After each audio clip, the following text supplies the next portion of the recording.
प्यारे बच्चों, मैं आपकी दादी माँ आज आपको एक बच्चे की कहानी सुनाऊंगी जिसको चॉकलेट बहुत पसंद थी।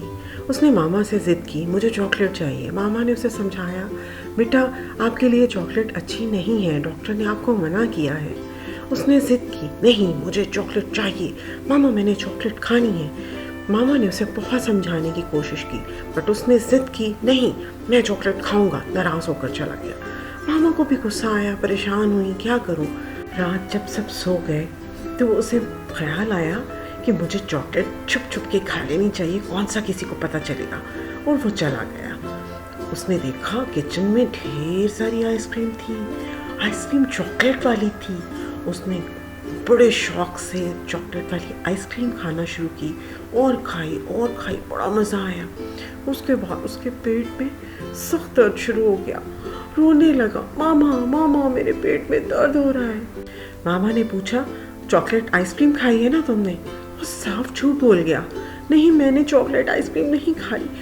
मामा ने कहा, झूठ मत बोलो, मुझे पता है तुम्हारे पेट में इसीलिए दर्द है, चलो तुम्हें डॉक्टर पे लेके चलो। डॉक्टर ने देखा वो तो इस बच्चे को जानता था। उसने कहा, मैंने पहले भी आपको कहा था इसको आइसक्रीम नहीं देनी, इसके लिए जहर है, आपने क्यों मेरी बात नहीं मानी। अगली दफ़ा अगर इसने ख्याल नहीं किया तो ये बहुत सख्त बीमार हो जाएगा, फिर हमारे लिए भी मुश्किल होगा। मामा भी शर्मिंदा थी, क्या कहती। फिर मेडिसिन लेके घर आ गई और सारी रात परेशानी में काटी। उसके सराहने बैठ के दुआएं करती रही कि अल्लाह पाक मेरे बच्चे को जल्द ठीक कर दे। फिर जब वो बेहतर हुआ, थोड़ा संभलने में आया, तो फिर उन्होंने उसे बिठाकर समझाया कि बेटा देखो, मुझे आज सच सच बताओ कि तुमने वाकई चॉकलेट खाई थी ना। उसने शर्मिंदगी से अपनी मामा को सच बोला, जी मामा मुझे तो लगा कि आपको नहीं पता चलेगा कि मैंने चॉकलेट खाई है, लेकिन सच में मैंने चॉकलेट खाई थी। चॉकलेट आइसक्रीम बहुत मज़े की थी, मुझे बहुत मज़ा आ रहा था, मैंने ढेर सारी चॉकलेट आइसक्रीम खाई। मामा ने उसे समझाया, बेटा देखो, आपको अगर बड़े कुछ मना करते हैं तो उसकी कोई एक वजह होती है। मैंने आपसे पहले भी कहा था कि पिछली दफ़ा जब तुम बीमार हुए थे तब भी डॉक्टर ने सख्ती से मना किया था और अभी भी यही वजह बनी। मुझे पता था कि तुम्हारे पेट में जो दर्द है चॉकलेट आइसक्रीम की वजह से है। इस वजह से मेरा बेटा बड़ों का कहना मानते हैं और झूठ बिल्कुल नहीं बोलते। आपको कैसे लगा कि मुझे नहीं पता चलेगा? मैं नहीं देख रही थी तो आपको तो ये सोचना चाहिए था ना कि अल्लाह की ज़ात तो देख रही है आपको, फिर भी आपने मुझसे झूठ बोला। अब अगली दफ़ा आपने मुझसे झूठ नहीं बोलना, ठीक है? इस पर उसने अपनी मामा से वादा किया कि मैं अब आइंदा कभी भी आपसे झूठ नहीं बोलूँगा और जो आप कहेंगी मैं आपका कहना मानूँगा, क्योंकि आप मेरी मामा हैं ना, आप तो मेरे लिए अच्छा सोचती हैं। प्यारे बच्चों, हम पता नहीं क्यों समझते हैं कि मामा नहीं देखती तो हमें कोई नहीं देख रहा। बेटा अल्लाह तो हर जगह मौजूद होता है ना, तो फिर वो तो हमें देख रहा है, तो हमें मामा के लिए नहीं अल्लाह के लिए हमें झूठ नहीं बोलना चाहिए, क्योंकि अल्लाह को झूठ बोलना सख्त नापसंद है।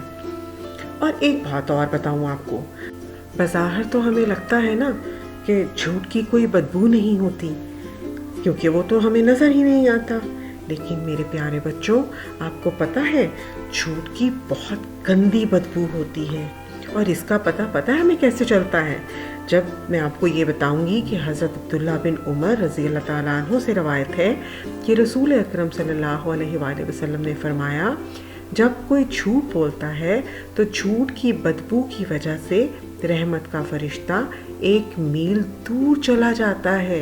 इसका मतलब है उसकी इतनी गंदी बदबू होती है, झूठ की इतनी गंदी बदबू होती है कि रहमत का फरिश्ता भी पास नहीं आता। ठीक है, अब नेक्स्ट टाइम आपने कभी भी झूठ नहीं बोलना। और कुरान पाक में भी तो इरशाद बारी ताला है कि झूठे पर अल्लाह की लानत है, अल्लाह को झूठ बोलने वाला बिल्कुल पसंद नहीं है।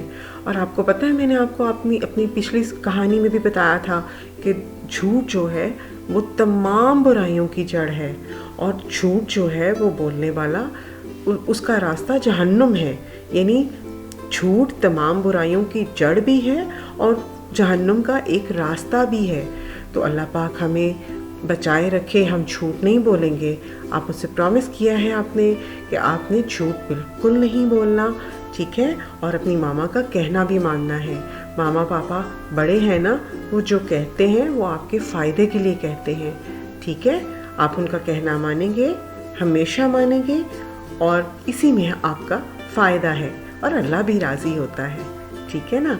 ओके, अब मुझे इजाज़त दीजिए, फिर इंशाल्लाह अगली कहानी के साथ आपके पास फिर आऊँगी। अल्लाह हाफ़िज़।